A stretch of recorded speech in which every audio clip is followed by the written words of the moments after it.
দর্শক, আমি এই মুহূর্তে রয়েছি চট্টগ্রামের অক্সিজেন মোড় থেকে কোয়াইশ যাওয়ার যে রাস্তাটি রয়েছে এই সড়কে এসে দেখেছি এই সড়কের বেহাল দশা।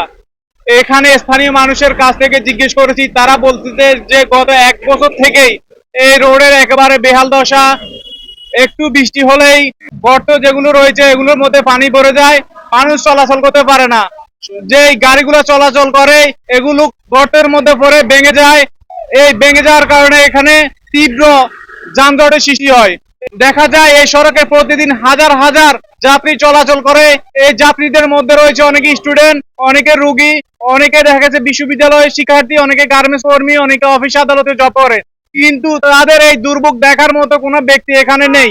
এখানে দেখা গিয়েছে, আমরা দেখেছি কিছুদিন পর পর এখানে দেখা গিয়েছে, এবং আমরা এখানে যারা স্থানীয় আছে তাদের সাথে কথা বলে এটাও জানতে পেরেছি যে এখানে একটু গর্ত হলে এখানে ইটের কিছু খোঁড়া এনে দেয়, হালকা ইট বসাই দেয় পাকা রাস্তার মধ্যে। কিন্তু এটাদের সমাধান, এরকম কোনো সমাধান হচ্ছে না। বিশেষ করে Chittagong city corporation mayor doctor সাদা হাসানের কাছে এই নগরবাসী এবং এই এলাকার আশেপাশে যারা রয়েছেন এই এলাকাবাসী আবেদন জানিয়েছেন যাতে দ্রুত এই সড়কটার কাজ করে দেওয়া হয়। তারা এখানে একেবারে অতিষ্ঠ হয়ে গিয়েছে, এই সড়কটা ব্যবহার একেবারে অনুপযোগী হয়ে পড়ছে। দর্শক, আমি কপিল তালুকদার, এমআরকে টিভি থেকে আপনাদেরকে জানাচ্ছিলাম, আপনারা এই ভিডিওটি বেশি বেশি শেয়ার করে দিয়ে জনগণের মাঝে দেখার সুযোগ করে দিন এবং উপর মহলে যাতে দেখতে পারে সে ব্যবস্থা করে দিন। মানুষ মানে দেখতে পারে আমাদের কষ্ট কোনো শেষ নাই। পানি, রাস্তা ভাঙা, মানে এটা বলার কোনো শেষ নাই।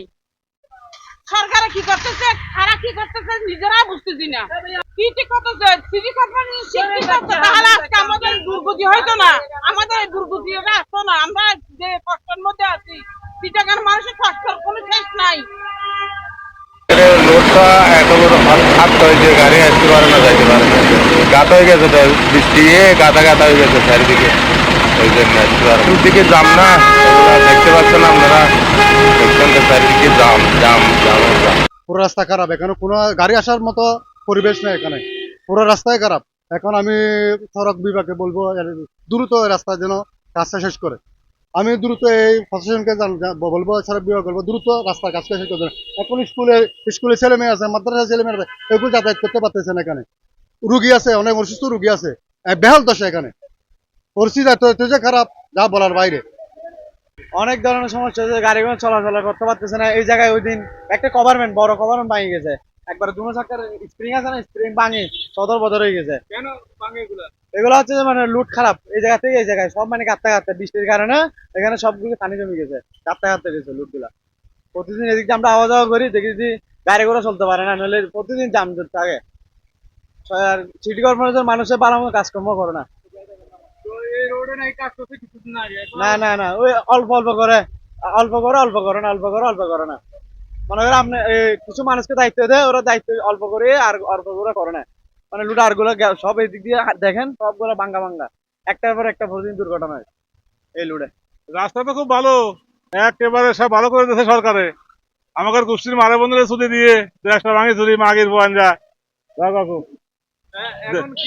এখন রাস্তা তুলে নিয়ে বাড়ি চলে যাক সব এমপি মন্ত্রীরা। হ্যাঁ, এই অবস্থা দেখে যে টাকা বলে সব শেখ হাসিনা নিয়ে চলে গেছে চুরি করিয়ে।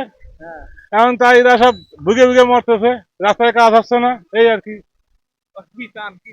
এখন রাস্তা উঠে ইট নিয়ে সারাতে বাড়ি চলে যাক নিয়ে সব।